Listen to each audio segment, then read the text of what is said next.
Penetapan HGBT ini banyak manfaatnya gitu ya, terutama intangible asset yang akhirnya semakin menggerakkan motor pertumbuhan ekonomi Indonesia itu manufacture check, itu harapannya. Nah tapi kendala atau tantangan penerapan HGBT ini di lapangan apa Pak yang paling menjadi pain point utama? Distribusi, distribusi oleh perusahaan penyalur yang ditunjuk oleh pemerintah. Itu ditulis secara rinci di dalam Capman, SDM. Namun dalam realisasinya itu mayoritas oleh PGN menetapkan kuota alokasi gas industri tertentu, kuota dan PJBG dan segala macam itu yang menyebabkan harga 6 atau 6,5 ini tidak sepenuhnya 6 dan 6,5 bahkan sampai 9 atau terakhir bahkan sampai 13 ratanya.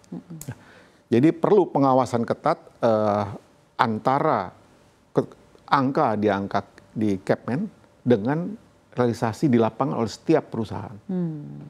Contohnya di bulan Januari, harga memang belum HGBT, jadi harga pasar 9,16, tetapi itu dengan volumenya 54%, sedangkan 46%-nya harus dibayar dengan harga 16,77. Waduh. Bayangkan menderita sakitnya atau turunnya daya saing industri dalam negeri.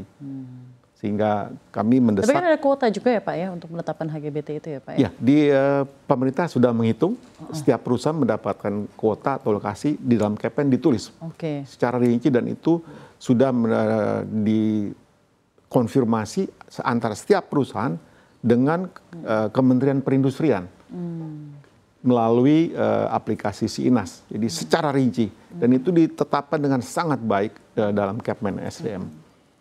Jadi memang distribusi ya Pak ya? Distribusi. Maka dari itu pengawasannya harus ketat atau sangat ketat, harus sangat ketat. Sebaiknya kami sangat mengharapkan ya bahwa program dari pemerintah yang sangat krusial itu untuk memperkuat atau menaikkan daya saing industri dalam hal ini kontribusi kepada PDB itu tetap harus didukung karena tidak ada negara yang bisa maju apabila tidak melewati fase industri yang kuat. Ya, kontribusi itu seharusnya di atas 25%. Sekarang masih di belasan ya Pak ya? Masih di bawah 20. Dan bahkan ada satu pendapat bahwa untuk maju ke negara industri kita harus minimum 1 dekade di atas 25%. Dan itu sebenarnya economic growth-nya ya Pak. Sebenarnya sudah dicanangkan pemerintah secara tidak langsung dengan menetapkan pertumbuhan ekonomi 8,3% di tahun 2027 atau paling lambat 2029. Artinya bahwa pertumbuhan manufaktur harus lebih daripada 8. Bagaimana harus lebih dari 8? Ya harus berdaya saing kuat. Energi adalah salah satu yang paling penting dan paling mendasar. Seperti kita bekerja, apabila kita harus diminta untuk bekerja menghasilkan lebih banyak, tenaga kita harus lebih kuat. Nah, ini yang kami sarankan dan diwujudkan dalam bentuk HGBT yang dilaksanakan 100% volume sesuai Capman. Sudah jelas Pak Justinus.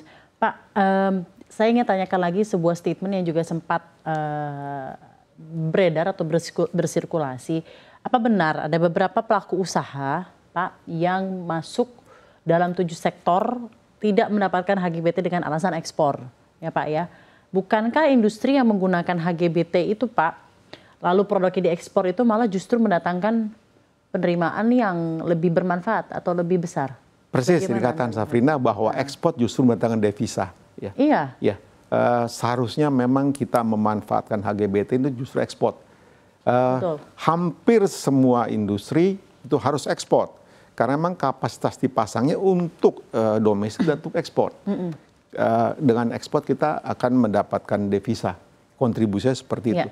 Dan seharusnya memang 100% gas bumi itu memang untuk kita gunakan di dalam negeri. DMO itu 100%. Jadi janganlah tenaga atau gas bumi ini sebagai komoditas primer dijual begitu saja.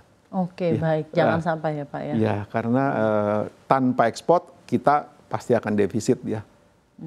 Dengan kepastian harga gas yang lebih kompetitif nih Pak, ke depannya sudah ditetapkan Pak ya HGBT, apakah industri penerima HGBT melihat ini sebagai peningkatan investasi baru atau ekspansi kapasitas produksi? Bagaimana industri yang ada yang menggunakan dan dapat menggunakan manfaat dari HGBT ini bisa memanfaatkan momentum yang ada dari perpanjangan HGBT, Pak?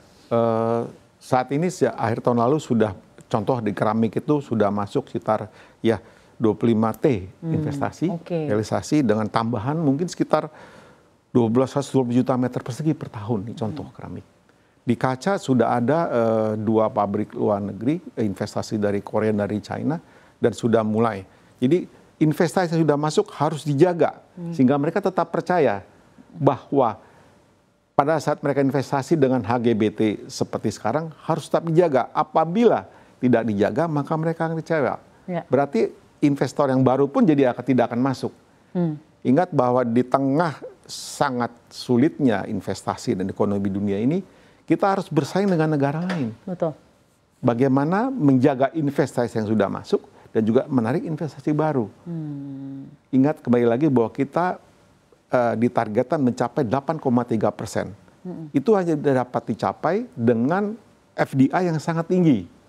Dan BKPM kami yakin sudah pasti membuat angka-angka, salah satunya dengan pertumbuhan manufaktur yang cukup tinggi. Kembali lagi harus berdaya sainglah manufaktur tersebut dengan tadi misalnya energi HGBT. Tapi memang jelas ya Pak ya, industri pengguna gas memang jauh lebih agresif dan ekspansif. Pasti terbukti karena pada saat HGBT ditetapkan langsung. Jadi sebelum 2020 meningkat. Pak? Oh, setelah 2020. Maksudnya sebelum 2020 ketika belum ditetapkan itu memang tidak seekspansif sekarang. Bahkan kalau kita mundur ke belakang pada tahun 2014-15 ketika gas bumi naik 55%, itu langsung turun industri manufaktur. Langsung. Dan beberapa contohnya kaca, itu mereka dari China dari mana lari ke Malaysia. Tapi begitu HGBT ditetapkan 2016 Perpres dan direvisi tahun 2020, mereka berbondong-bondong masuk.